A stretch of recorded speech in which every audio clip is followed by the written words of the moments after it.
I'm going to give you the latest numbers. On Monday, Kilmeade got 2.6 million in the overall. Tucker had been getting 3.2 the previous Monday.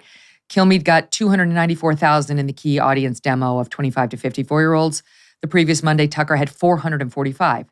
Tuesday, it got worse. Kilmeade got 1.7 million viewers. Tucker's previous Tuesday, 3.2 million. 3.2. In the key demo on Tuesday, the 8 p.m., got 149,000 in the key demo. 149,000. Tucker the previous week had almost 500,000. He had 481. I mean, we're talking about, 330,000 loss in the key demo? That's the one they use to run advertising dollars. That's the one they care about. He lost. He lost in the demo to CNN and MSNBC. That doesn't happen. That doesn't happen at 8 p.m. on the Fox News channel. Trust me, I was there for almost 20 years. On Wednesday at 8 p.m., this is just shocking to me. They got 1.33 million. That was below the 7 p.m., below the 6 p.m., and compare it with Tucker's the previous week of 3 million. 3 million, down to 1.3 million in a week's time. It's absolutely stunning. In the key demo, the previous week, Tucker had gotten 357,000 in the key audience demo. The 8 p.m. now, 124,000. 124 down from almost 400,000. They lost again to CNN and MSNBC. The 8 p.m.'s now losing to Anderson Cooper and Chris Hayes. It doesn't happen. It doesn't happen unless somebody else has got live video of an earthquake in process or a car chase in process. That's the only way progress that the other channels beat Fox. And yet it's happening now. I want to tell you something. Fox News is in a downward spiral that they're going to have to claw to get themselves out of. Just by way of context, all right, these numbers overall are so dreadful. We went back and looked back at when I was number one in the key audience demo, when I was at 9, hosting on Fox News. You know what my demo was in October, right before I left? 641,000. That's what I was getting in the key audience demo, 641,000.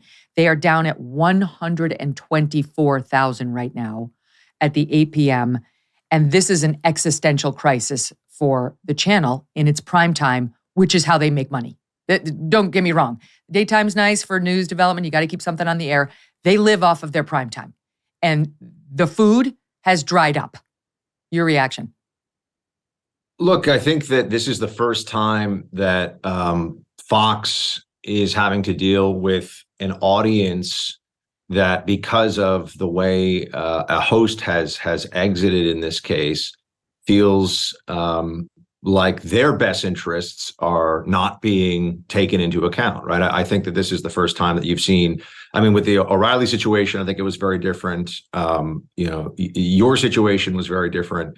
And everyone that I talked to on this issue, it says kind of the same thing, which is, one, we have no explanation for it, no official explanation. I know there's all these different news stories about it, but it feels like this was a decision that came very suddenly and that the audience wasn't really a factor. And I think when you break that bond with the people who are supposed to be watching, consuming your content, and when all of a sudden it feels like decisions are being made that are not in their best interests, but actually some kind of personality conflict maybe at the top of the organization, that's a huge challenge. Also, Tucker gave legitimacy to much of the rest of the Fox primetime lineup, I think, in terms of being willing to, he was the guy who was willing to run into issues that were, too hot to handle. He was the guy who was willing to actually, I think, push the envelope. And that meant that there are people like me. I used to watch Tucker every night. I'll say that openly. I would watch his monologue. I do 3 hours of radio a day. Some days I'll do an additional podcast, right? Megyn, you know what it's like. I'll do many hours of my own content. I have almost no time to consume anyone else's content. But Tucker's monologue, I would make a point to watch it when I could. And now that's not even on my radar anymore. So people like me, for example, we're not going to get there early and maybe catch more of Jesse's show. We're not going to get there later or stay later and watch more of Sean's show. Fox has just fallen off of our radar. If you were coming for Tucker's monologue now your reason for turning on that primetime channel is that channel at primetime feels like it's faded away. I don't know how they can turn this around. I think they have to bring Tucker back, quite honestly. That's where I don't know what they think is going to happen here. That would be the smart move. Right. I mean, I think that's what has to happen here because, first of all, I mean, Brian Kilmeade, you know Brian. Brian is a super nice guy. And I love Brian. I know. Brian is such a good dude, and he's being put in such a tough spot here. It's not his fault. No, right. It's not. It's like they found their most likable personality and put him in the spot, sort of saying, you'll watch Brian, right? You like Brian? This isn't about Brian. This is the audience with the double barrel middle finger saying, you can F right off Fox News. We don't care who you put there. Where's Tucker? I mean, I'll tell you just from my own experience, right? Stepping in for...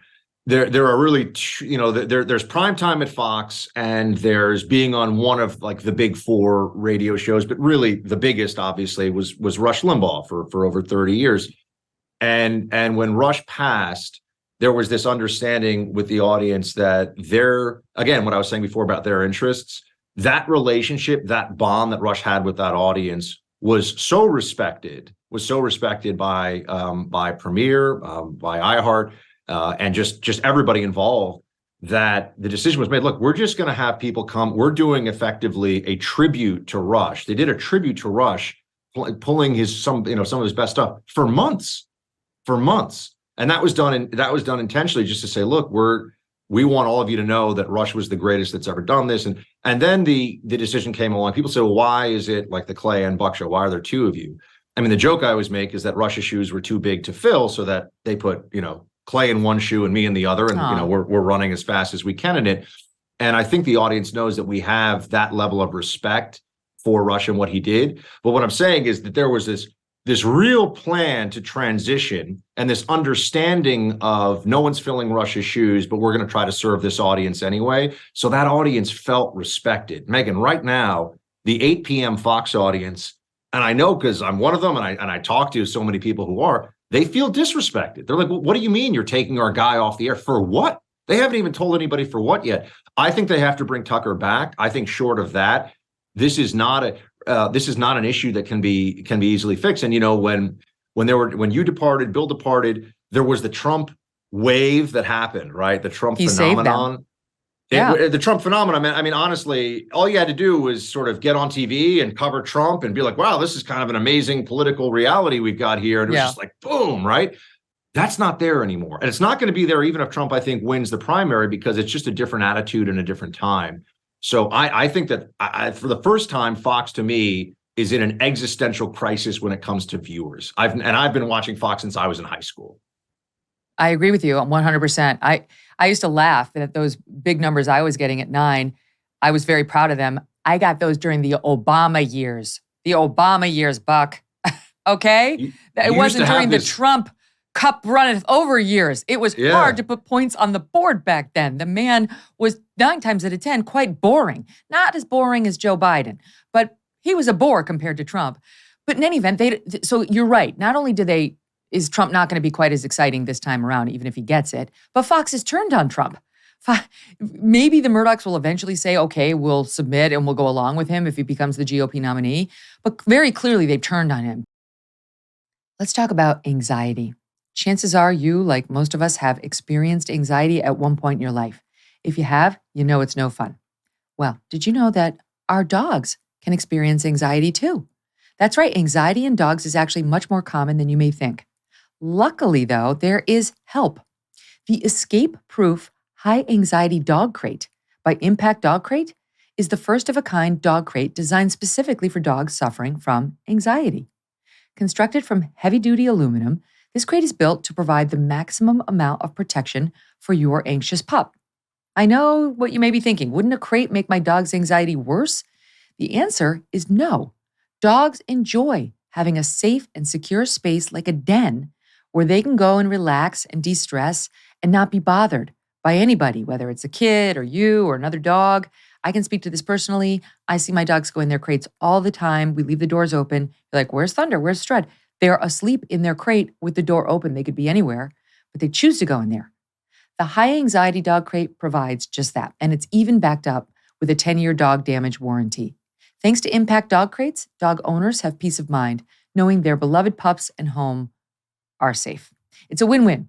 Go to impactdogcrates.com and enter the code MK to get 15% off your crate. Hey, thanks so much for watching. If you like what you just saw, hit the subscribe button for more clips and full episodes.